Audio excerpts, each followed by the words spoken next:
네, 일반적인 주제는 뭐 오늘은 잘 알고 계시는 뭐 그런 익숙한 표어라고 해야 될까요? 물은 생명이다. 올해에 우리나라는 이제 폭우를 경험했죠. 침수 피해를 많이 겪으셔서 상당히 안타까운 일들이 많았는데 내년에도 또 폭우가 올까? 어떻게 될지는 모르죠. 기후는 아무도 알 수가 없습니다. 근데 우리 이외의 다른 나라에는 건조한 그 가뭄이라고 하는 게 상당히 큰 이슈죠. 유럽도 그렇고 중국 수촨성의 지금 가뭄은 우리라고는 규모 자체가 달라요. 땅덩어리가 워낙 넓기 때문에. 자, 그래서 사실 미래에는 또 이런 이슈도 분명히 될 것 같아서 오늘은 해수 담수화의 포인트 두산 에너빌리티입니다. 두산 에너빌리티는 전자공시에 들어가 보시면은 그 사업 내용 보면 쭉 다 나와 있어요. 모든 게 거의 최근의 이슈하고 다 해당됩니다. 뭐 원전 이슈가 가장 먼저였죠. 뭐 화력발전소 설비도 그렇고 환경 관련된 설비, 연료 전지, 이 두산중공업이기 때문에 잘 아실 겁니다. 뭐 신재생 관련된 기자진은 이제 그 풍력 발전의 대형 블레이드, 이 프로펠러 같이 생긴 거, 네, 그거 하고 있고 오늘은 이제 해수 담수화 플랜트 시설 공급이죠. 해수 담수화는 뭐 다단 증발법이 있고 다중 효율 증발법, 역삼투하법, 요 세 가지 프로세스가 있다고 하는데. 뭐 어떤 것이 됐든지 간에 물이 없어서가 아니라 물을 이제 쓸 수 있느냐, 담수로 쓸 수 있느냐, 그게 공업용수, 농업용수, 음용수까지는 아직은 조금 난해하긴 합니다만 하여튼 물은 당장 쓰려고 하면 또 없는 거죠. 그래서 이런 이슈도 미래에는 또 한번 포지셔닝 할 것 같아서 두산 에너빌리티 잘 알고 계시겠지만 뭐 공연책입니다만 저렇게 기업. 네. 김혜민이죠. 두산 에너빌리티 지금 뭐 말씀하셨던 것처럼 사실 최근에 이제 가장 좀 이슈가 되고 있는 게 인플레이션 감축 법안이잖아요. 뭐 그거와 관련해서 거의 모든 비즈니스를 다 영위하고 있는 회사라고 생각하시면 될 것 같아요. 사실 두산 에너빌리티로 사명을 바꾸고 난 이후에는 요 기업이 너무 이제 원전 쪽으로만 지금 주목을 좀 받았었는데 말씀하셨던 것처럼 뭐 해상 플랜트라든지 그리고 이제 풍력 관련된 거 그리고 수소 관련된 사업들도 좀 영위를 하고 있는 게 요 회사가 원래 이제 두산그룹의 좀 중간 지주 회사 역할을 하는 회사였잖아요. 두산중공업이. 그러니까 지금 자회사로 보유하고 있는 회사 중에 대표적으로 또 두산 밥캣이라는 회사 맞아요. 지분을 50% 이상 들고 있죠.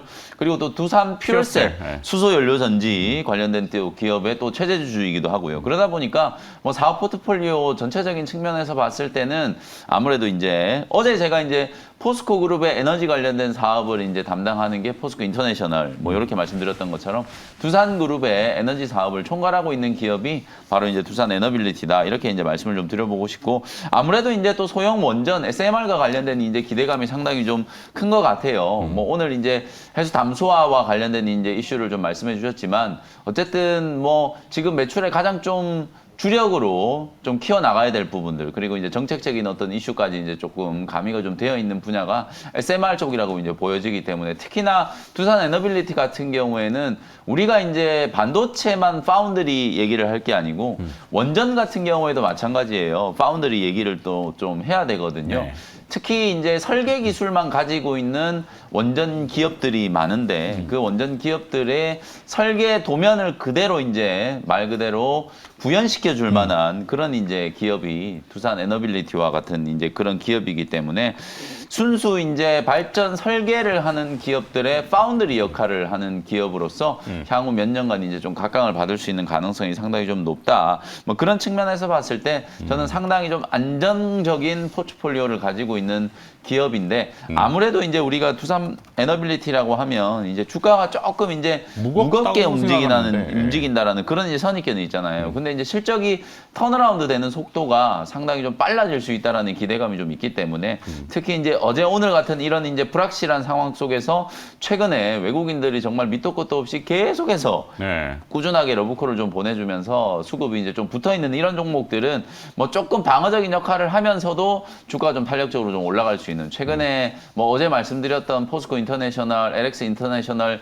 이런 기업들과 색깔이 거의 좀 유사한 회사로 여러분들이 이해를 하시면 좋을 것 같고 그 관련된 기업으로 이제 조금 이제 끼워 넣어 드릴 수 있는 종목이 뭐 원전 관련해서는 한전 KPS 시노펙스나 또 소형주 중에서는 제가 자주 말씀드렸던 뭐 우진이라는 기업 이런 기업들 한번 보시면 좋을 것 같고 그다음에 이제 해수 담수와 관련된 수처리와 관련된 네, 이제 물, 기업 중에 필터. 좀 작은 기업들은 필터 이제 시노펙스라는 기업이 있어요. 이게 이제 멤브레인이라고 과거부터 맞아요. 멤브레인과 관련된 이제 소재를 개발한 기업이고 동남아 쪽에 이제 실제 또 해외 수주 이력이 좀 있기 때문에 물 관련된 이제 이슈가 나오면 빠지지 않고 이제 좀 거론되는 기업 중에 하나가 시노펙스라는 회사. 그다음에 이제 방금 제가 뭐 수소 연료전지 말씀드렸지만 S퓨얼셀 같은 그런 네. 기업들. 두산 퓨얼셀, S퓨얼셀이 최근에 이제 인플레이션 감축 법안 그게 이제 서명되고 난 이후에 한번 강하게 이제 좀 반등이 한번 좀 들어왔었는데 조정이 이제 쭉 진행되면서 장대 항목으로 이제 올라갔던 자리를 이제 다 좀 눌러놨기 때문에 다시 한번 이제 좀 터닝이 좀 되는 리바운드 하는 과정에서 공략을 한번 해볼 수 있는 종목으로 S퓨얼셀까지 한번 나열을 좀 해드리도록 하겠습니다. 네.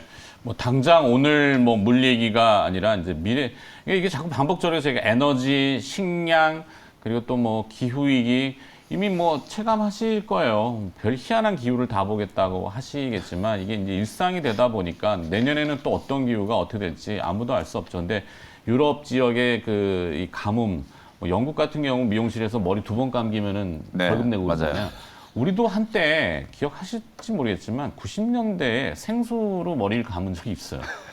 제 기억에 있었어요. 왜 그랬는지 모르겠는데 하여튼 그 가뭄이 들어가고 제한급수 할 때가 있었다고요. 근데 그리고 아까 또 수찬성 얘기해 주셨잖아요. 지금 그 애플 공장과 테슬라 공장이 거기에 그렇죠. 이제 또 있는데 우리나라 그거 기업도 그렇고. 전력을 다 끊어버린다라고 하니까 이게 되게 좀 심각한 문제거든요. 네. 그래서 이제 그쪽으로 가는 이제 납품하는 공장들만 전력을 조금 제한적으로 좀 공급해달라고 막 해도 중국 정부에서 지금 얘기를 잘 안 들어주고 있어요. 그 정도로 지금 그쪽은 가뭄이라든지 이게 워낙 좀 심각하기 때문에 맞아요. 이게 단순히 일회성으로 올해만 그렇겠지 할 수 있는 이슈는 절대 아니다. 네. 그러니까 LNG도 마찬가지지만 결국에는 전기, 발전이라고 하는 전기가 당연히 필수잖아요. 그렇죠. 뭐 그런 것 때문에 이제 대체 에너지나 신재생 에너지는 뭐 잠깐 반짝할 게 아니라 국가 전략적으로 미래의 설계를 분명히 해야 된다. 그래서 저희가 네. 자꾸 얘기 드리는 거고. 네. 정태근 팀장이 보시기에는 어떨까요? 오늘 두산 에너빌리티를 중심으로 해서 뭐 이렇게 확장할 수 있는 네. 일단은 저는 해수 담수화 그 두산 에너빌리티의 그 사업이 여러 가지 다양하게 하고 있지 않습니까? 네. 그래서 거기에 좀 포커스를 맞추다 보니까 전 지난주에 추천드렸던 그 현대건설을 다시 말씀을 드리고 싶은데 플랜트 쪽으로 이렇게 네네. 보시는군요. 그 플랜트 사업을 하는데 최근에는 수주 소식이 그렇게 많지가 않더라고요. 그러다 보니까 플랜트 쪽보다는 수처리 쪽으로 이 사업을 좀 전향을 한지 모르겠는데 그 작년부터 그 수처리 쪽으로 전문 인력을 현재 채용을 하고 있고 네. 그리고 이제 고농도 유기성 폐수처리 기술을 현재 개발을 진행하고 있다는 얘기가 있습니다. 그리고 2020년도 같은 경우도 카타르에서 수처리 프로젝트를 수주받은 이력이 있기 때문에 뭐 결국 해수 담수화가 수처리와 연결된다라는 그런 단순한 생각을 좀 해봤습니다. 그리고 이 해수 담수화 같은 경우는 이제 현대건설보다는 최근에 GS건설이 좀 더 얘기가 더 많이 나오고 있는 상황이고요. 그래서 어쨌든 그 중동 쪽에서 이 해수 담수화 같은 경우에 두산 에너빌리티가 역시나 탑이 될 수밖에 없고 뭐 이어서 보게 된다면 GS건설을 보시면 좋을 것 같고요. 그리고 좀 전에 그 신재생 에너지 얘기를 해주셔서 네. 현대건설 같은 경우도 신재생 에너지 분야를 좀 말씀을 드리면 그 자회사인 현대스틸 산업을 통해 가지고 풍력이란지 원전 산업을 진행을 하고 있습니다.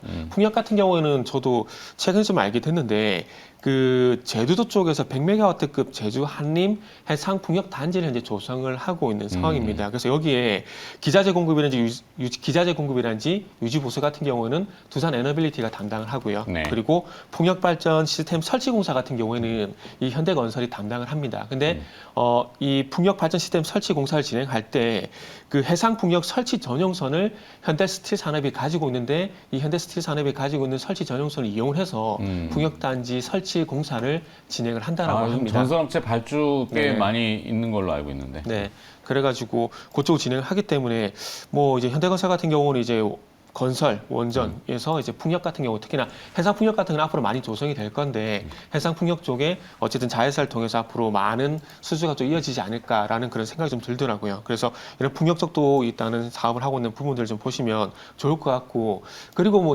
원전 시공은 잘 알고 계실 겁니다. 예전에 2009년 바라카 원전 같은 경우도 시공은 현대건설이 담당을 했었고 신고리 1호, 2호, 3호, 4호 같은 경우도 현재 시공을 지금 현대건설이 담당을 했었고요. 그리고 지금 이집트 엘다바 같은 경우는 확정 최종 그 수주 금액이 안 나와서 이게 정확하게 확인이 안 되는데 제가 알기로는 그 엘다바 원전 같은 경우 시공을 두산 에너빌리티와 현대건설이 하는 걸로 알고 있는데 현대건설이 빠졌다는 얘기가 나오고 있더라고요. 근데 이게 정확하게 확인이 안 돼요. 확인이 안 되고 있는 상황이기 때문에 이거 뭐 회사 측에 전화해봐도 확인을 안 시켜주는 부분이 있기 때문에 일단은 뭐 이게 뭐 정확한 내용이 나오기 전까지는 빠졌다라 보기는 힘들 것 같고요. 그리고 어쨌든 여기서 중요한 건 엘다바에서 빠진다고 하더라도 어쨌든 원전 시공은 이 현대건설이라든지 대우건설, 삼성물산 같은 국내 건설사들이 담당을 하고 있다는 부분들을 좀 보시면 될 것 같습니다. 그리고 이 또 현대건설이 웨스팅하우스사와 또 전략적 협력을 맺게 되면서 앞으로 뭐 이쪽으로 또 EPC 관련돼서 사업을 또 동반적으로 진행한다 그러니까 뭐 그런 부분도 한번 보시면 좋을 것 같습니다. 네, 플랜트 네. 중공업이라고 표현할 수도 있는데 그쪽 산업은 우리가 워낙 강하죠. 네. 비교 우위에 있기 때문에 우리가 잘하는 거를 가지고 우리의 길을 가야 되겠죠. 네. 자, 하여튼 매번 반복이고 뭐 매일같이 또 내일 또 무슨 얘기할지 제가 모르겠는데 내일은 태양광 얘기도 할 수 있고. 네. 네. 자, 거기까지 일발장전을 그래서 두산 에너빌리티를 중심으로 해서 김영 매니저는 한전, KPS, 뭐 우진, 시노펙스, SPO셀 이렇게 좀 선택적으로 좀 확장을 해주셨고 저, 성태현 현대건설. 팀장은 현대건설 네. 네, 이렇게 보겠습니다.